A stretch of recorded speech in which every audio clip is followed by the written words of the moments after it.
Hello, I'm Matt Kropp. I'm with the Full Barrel Co-op in Burlington, Vermont, and I'm here with Tony Clark of Fifth Street Brewpub in Dayton, Ohio. And we're going to be talking tonight about Tony and Fifth Street's kind of experience with building seemingly fairly successful brew pub in that city. So, Tony, do you want to start off by just giving a little bit of background as to your involvement, who you are, kind of how you came to this project, the origins? Thanks for having me talk. This is one of the co-op principles, right? Teaching and training and helping other people succeed. So we're always thrilled when we can kind of share our story like this. But how I got involved with this is back in 2011 or so, a group of my neighbors formed an LLC. And we bought this really run-down, crappy bar in our neighborhood, right on the business street, the busy street through our neighborhood. And we bought it with the intent to rehab it, to turn it into something useful so that, we can kind of revitalize our neighborhood, sort of DIY spirit. Well, we bought the building. There's about 44 of us involved in that. And we put a new roof on, fixed up the outside of it, and then we went to lease it or sell it to a business. When we were doing our due diligence on the potential businesses, we quickly found that there weren't too many viable candidates because we all lived in the neighborhood. We didn't want anything that was just going to be a derelict or run down or anything like that. So we were very picky. And eventually we decided, let's just do something ourselves. We came across the Black Star model and we did some research and we decided we could probably incorporate most of what they did into our space and probably have something that was relatively successful. So out of that 44 that bought the building and the LLC and did all that work, 8 of us decided to join together to do this not-for-profit co-op under Ohio law. We're going to do a brew pub. So technically I was one of the founding 8 members and I was on the first board. I'm still on the board of directors. There's currently 2 founding members on the board, myself and one other. I served as the president for a while. I've since stepped down from that role because I'm working on other projects. But we took that model, the 8 of us, all 8 of us had, we sort of had different experiences. I was the attorney, did all that stuff. We had a commercial real estate guy who's done build outs before. We had an engineer and a marketing guy. So we had a pretty diverse skill set. And we just set out to develop a plan to try to raise the funds, sell the memberships like we all do, to raise the capital to do eventually a brew pub. And we sort of spec'd it out and thought Dayton's a small town, kind of on the downside, not a lot going on. So we didn't think we'd get more than 300 members. Then we wrote up a press release. We got some renderings of what the building would look like when it was a brew pub. And then we just sort of jumped in, and our initial response was overwhelmingly positive. I'm trying to recall the exact numbers, but it was something like 865 paid members at $100 a piece joined in the first month and a half or so. So we raised more than double the money we expected to, which allowed us to do our total build out faster. And then that's just what we did. And really, now we're in our 5th year. We're still not exactly where we want to be. We still have some build out stuff to do, but that was the catalyst for our organization. And that's how I got involved in it. So one of the things that's I find interesting about your guys' path, and we want to talk a little bit, a little more zoomed in on the sort of development phase. But you guys started out as just a bar without brewing capacity, and then sort of added that going into it. So you already had a strong member base just on the sort of vision of the brewery. But what was that sort of that phase of transition of being like just the bar and then like adding the brewing capacity? Like, how did that go? So it was very, very smooth. I think we lucked out in a lot of respects because we opened up, we call ourselves Fifth Street Brewpub. And for a while there, we did not brew our own alcohol. We were just a normal bar. We had food trucks. We had no kitchen. And we were relatively popular, huge member turnout. It was something like 85% of all sales were membership sales. So it's very, very successful. And our members were very, very forgiving, if you will, because they didn't demand us to brew right away. They allowed us to take our time. We got the equipment. We built that in. We found a really good brewmaster. We developed some recipes on a tippy system, just a small batch system, kind of decided what we wanted to go with. Then we jumped into brewing, and then that really started the first notch of stepping it up. So we were pretty viable as just a bar, meaning that, we covered our expenses, we were doing all right.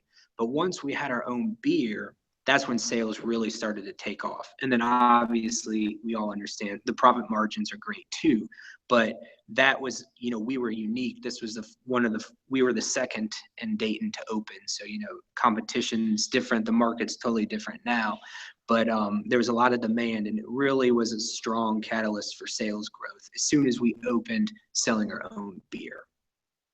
And so in that era, did you, so when you say you had like a little sort of small system that you were testing on, did you get initially licensed for that small system, or did you just kind of have an experimental sort of side thing where it was kind of done under home brewing, or how did that sort of transition from Sure. small scale system to the big system happen? So what we did was we had so our board of directors is 11 folks, but we have committees. And one of our committees is the brewing committee. We just recruited a lot of the local, stars, the people who really know beer from the beer stores and the really good home brewers. And we sat them down, and our brewmaster would try recipes and samples. And the successful ones, those got logged in a book. And then we sort of whittled it down and kind of got our identity. And then when it came time to open, that's when we sold. We didn't sell anything. We weren't licensed to sell anything. It was very much a homebrew type of a feel when we were using the small batch stuff. Now we still use the small batch system actually for, unique beers or one-off things like that. But back then we weren't legally allowed to do that, so we did not.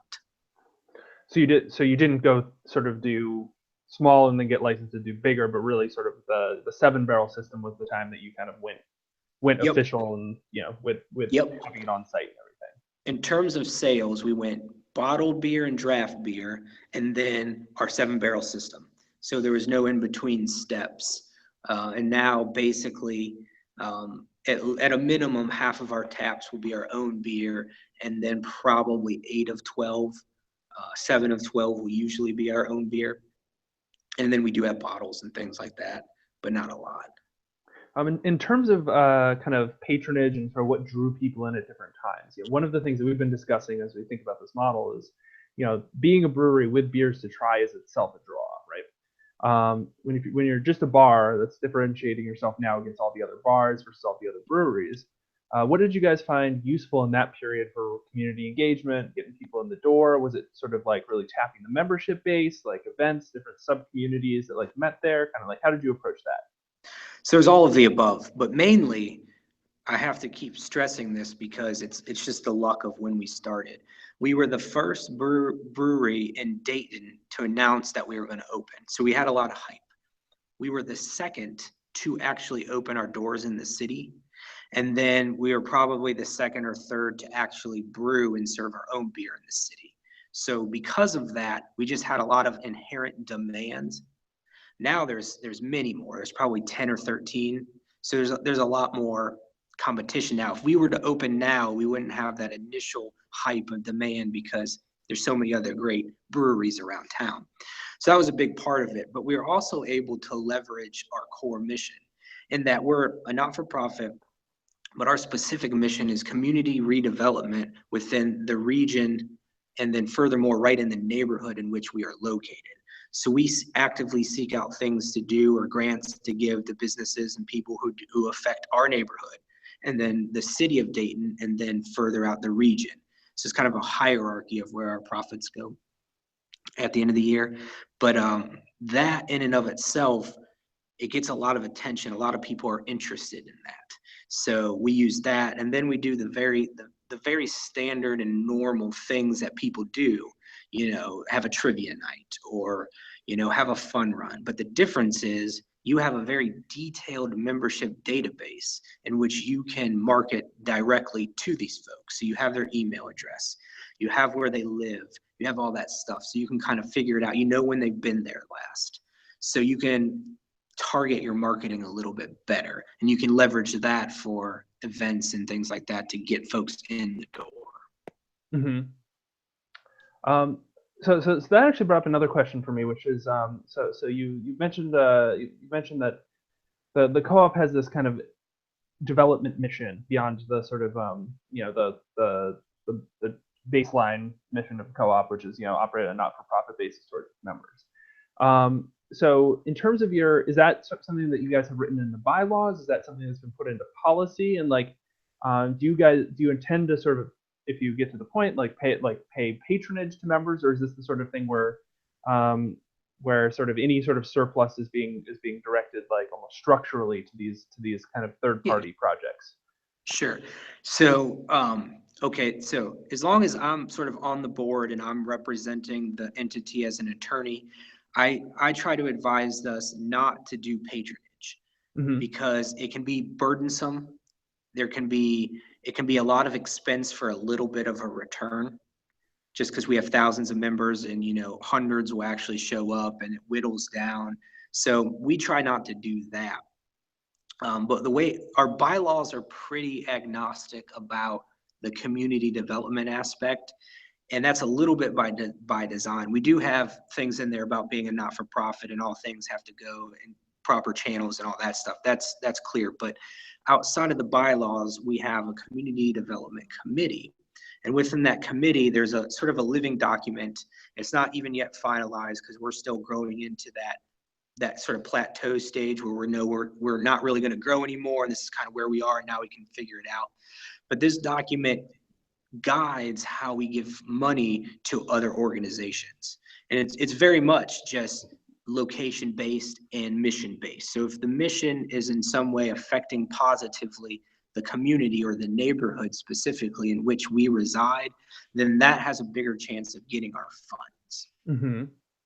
And then outside of that, what we do is it's a very successful program. Every Monday we have a guest bartender program in which a 501c3 organization comes to the bar, and we donate 5% of the sales, and then they get a bunch of the tips, like a separate tip. And that's usually, right now, we are actually booked out every Monday through January or February of 2018. So that's been a successful thing. And that's a way to raise money for a lot of organizations. And a lot of it doesn't necessarily come out of net profits per se, 5% discount, but a lot of it is the tip funds that people leave. Mm-hmm. That's an interesting observation, an approach to sort of basically channeling, sort of having this be a collective contribution from members to community organizations versus doing patronage. The food co-op in the town that I live in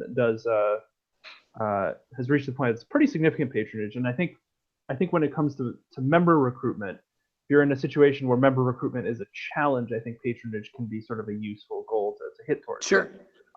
One thing that this kind of makes me curious about is do you, because the charitable giving is kind of the way the surplus is distributed, do you have kind of specific mechanisms by which members can kind of engage with that decision-making process, like proposing charities or a participatory budgeting mechanism or something like that? Yeah, so we don't actually have that in place right now, but the tentative plan is when the full document, that living document that I described, when it's actually probably finalized, it's going to have a mechanism in which when we have our annual membership assembly, the members sort of vote on a couple charities, and and they can nominate them throughout the year, like a couple months before we release it, and then they kind of put in some submissions. We vet the submissions, and then we have the membership vote on that. Then during the subsequent year, we sponsor those charities, and we do something a few times within that year to help raise extra money. So that is something that we're in the process of documenting and drafting, but it's not actually approved yet. Mm-hmm. But other than that, no, what we do is we, when appropriate, which isn't all the time, we engage our membership to help do things. So if it's neighborhood cleanups or things like that, we get 30 or 40 members involved and we do something, we spend a few hours on a Saturday, but that's not weekly or anything like that. Mm-hmm. So one other question that kind of comes from what you were talking about, the origins of the project, is related to sort of it almost coming out of with like the real estate was identified before you really had like a large organizing group around the project. And so there's kind of a subgroup, within the co-op of folks like you who had sort of one hand in the real estate side and one hand in the co-op side. How because you have a group of people with kind of sort of interests in both. Sure. Like what's been the because I think Black Star also had a kind of developer connection with their real estate early on. So this definitely seems to help to have the friendly landlord. But what was the nature of kind of that relationship, and how did you sort of how have you managed it over time? So that relationship was very, very positive.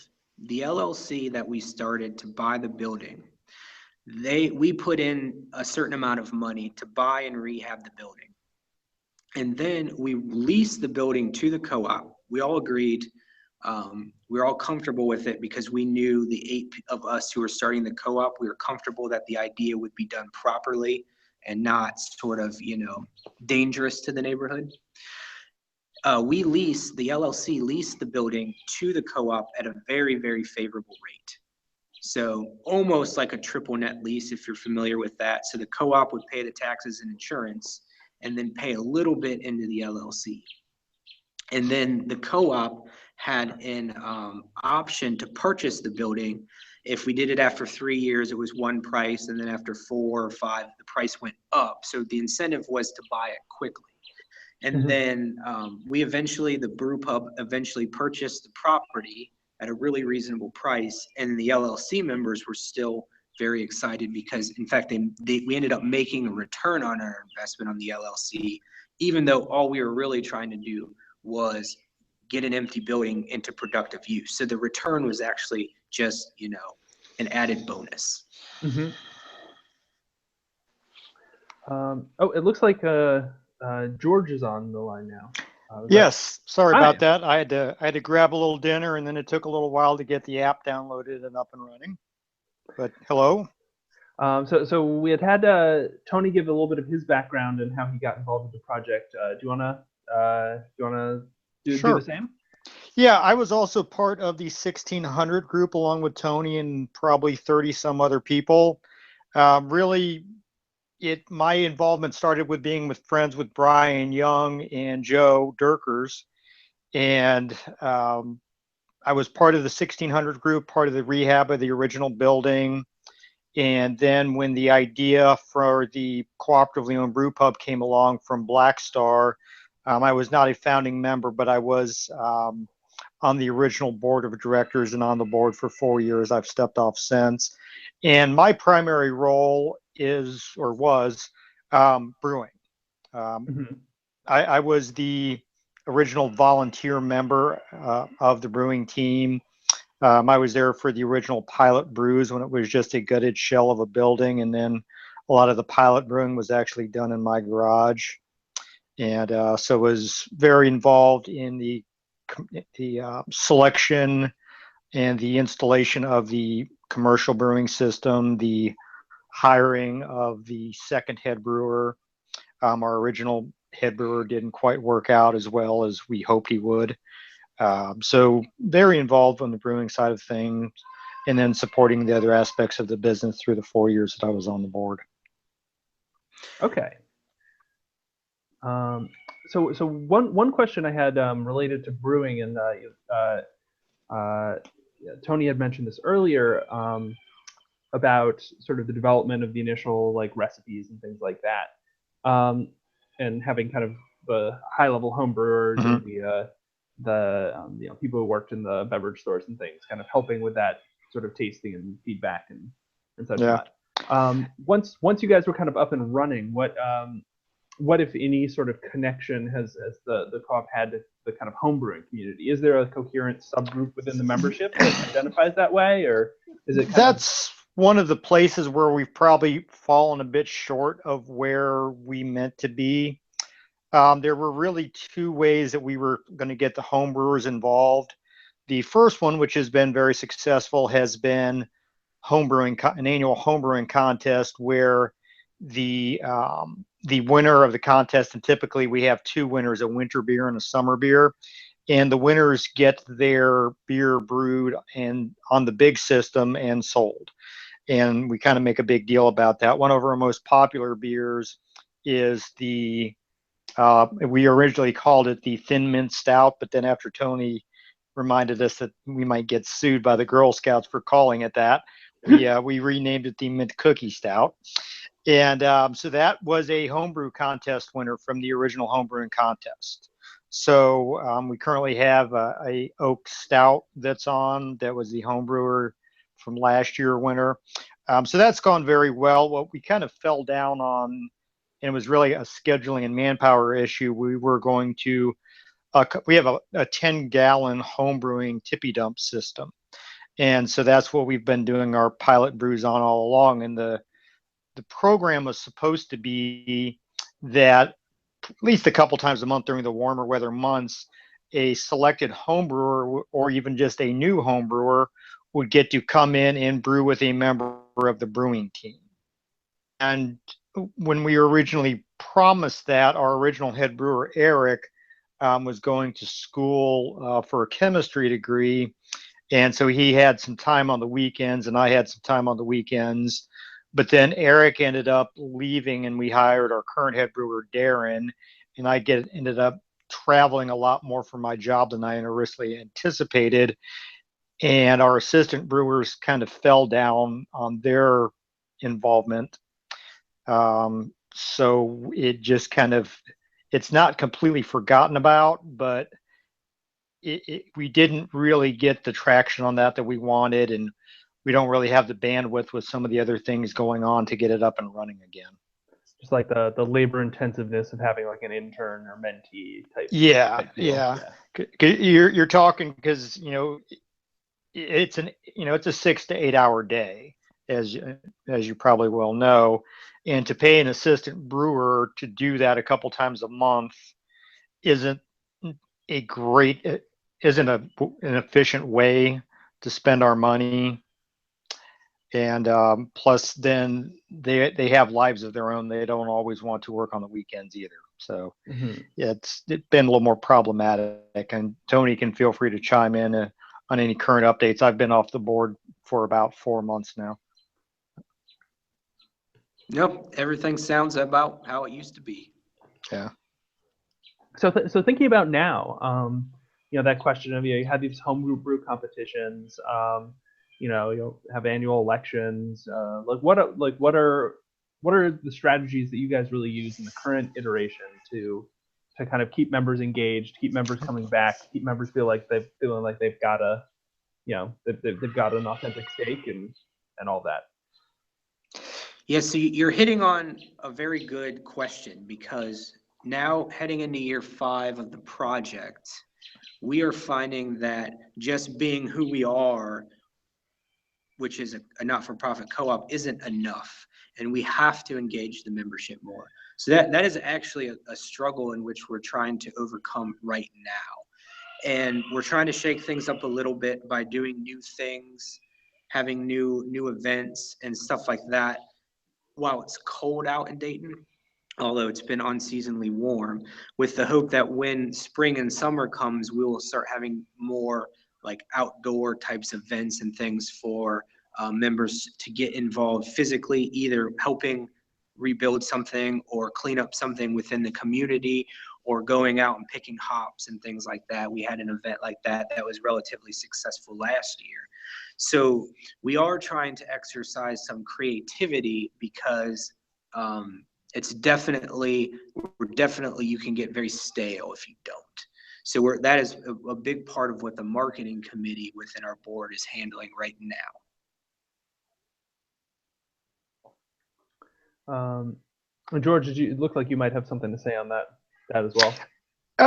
Just to second what Tony is saying, with 3,000 owners, and it's been a struggle to find ways to engage our members. We try to have, I think Tony was talking about guest bartender night when I jumped in. That's been very successful. Trivia night's been very successful.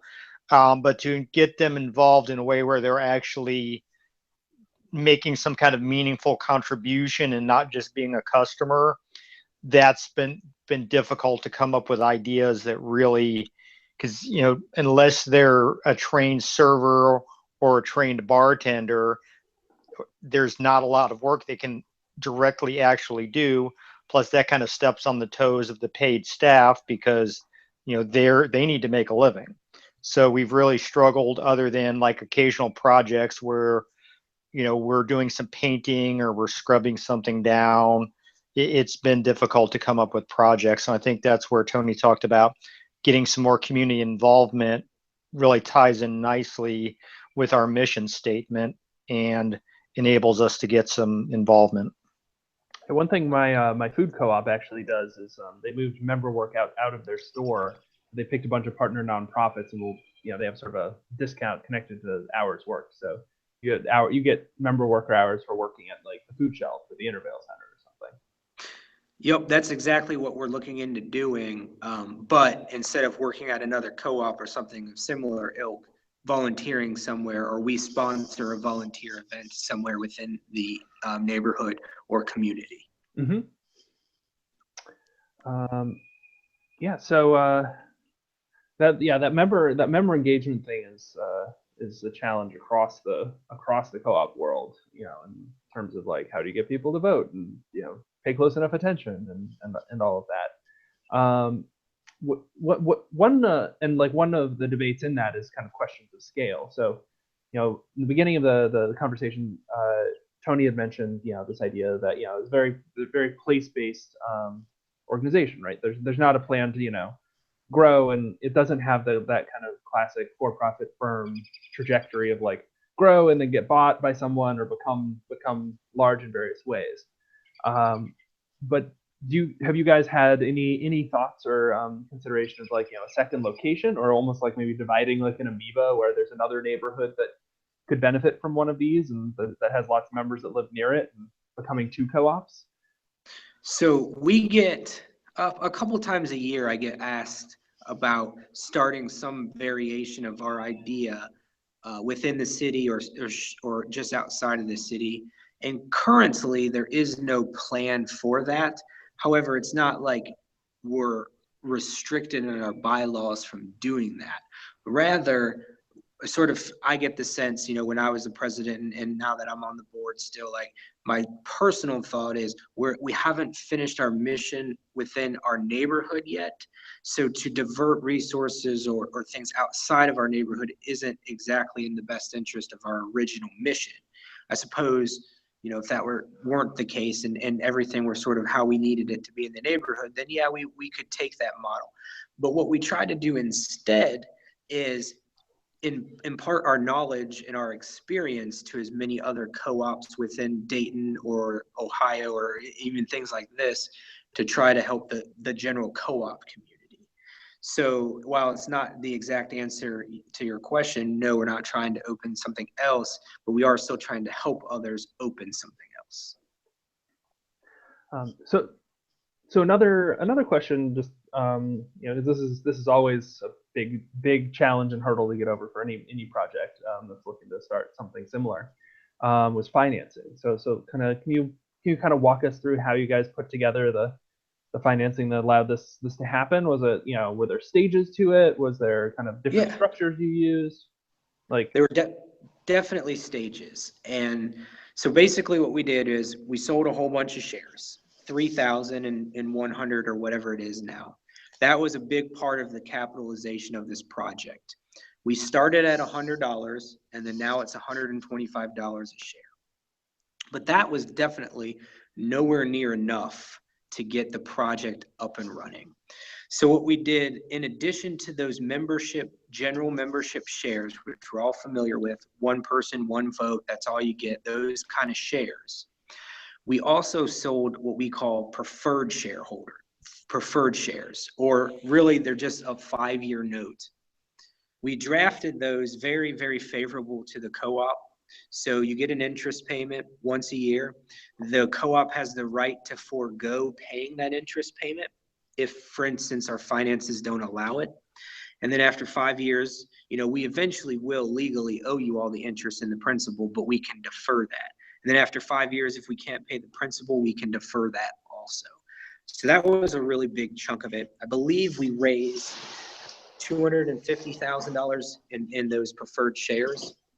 And then really the sort of like the key linchpin to this whole organization was actually George and another one of the board members really stuck their neck out and put in a very, very sizable loan to the organization to help us get moving faster. Then when we were up and running, we had a couple years of sales and growth and all that.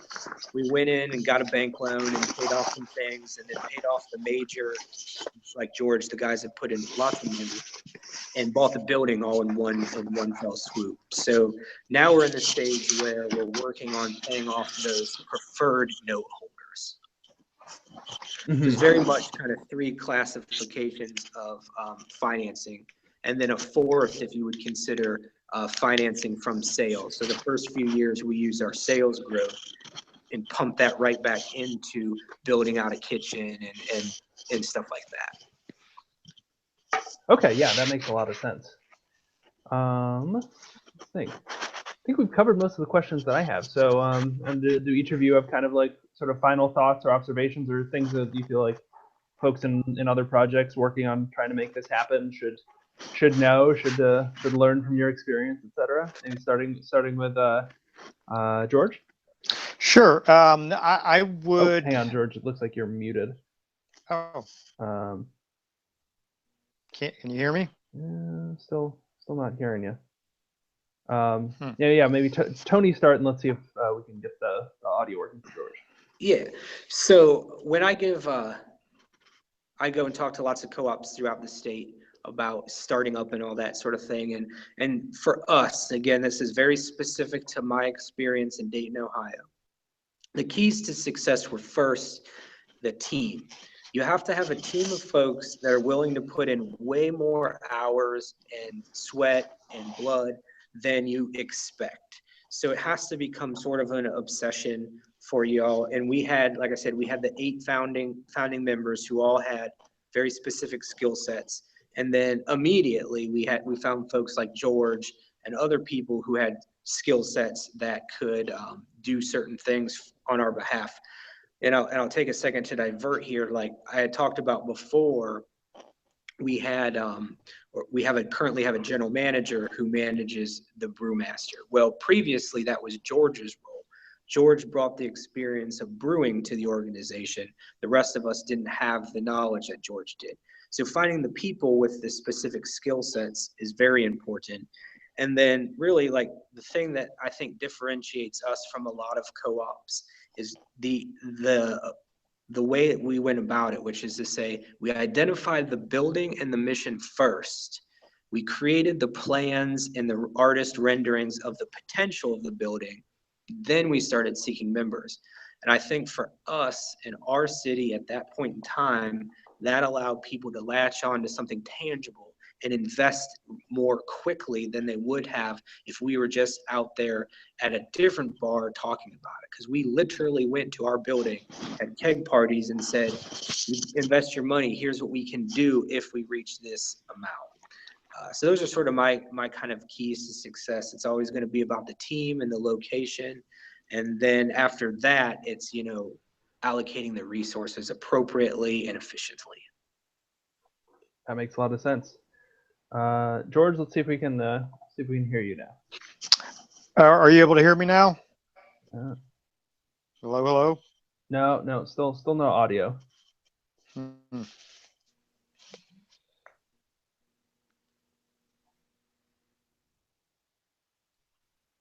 Oh, alas. How about now? Well, maybe no, still not getting you. Yeah, well, maybe if Okay. you have final thoughts, post them to the co-op brewery group out of which this call began, and in the comments underneath, because I'll post this video there. So cool. Then I will stop the broadcast now. But thank you guys both for sharing your kind of wisdom and experience on this. This has been super interesting and helpful, I think. Great, thank you. I appreciate it. And if you all need anything, feel free to look us up on Facebook and ask any questions you have or specific things that you might be going through. Because again, that's part of our mission, is to help other co-ops out. So please don't feel shy about that. Watch out, I might take you up on that. Absolutely. All right.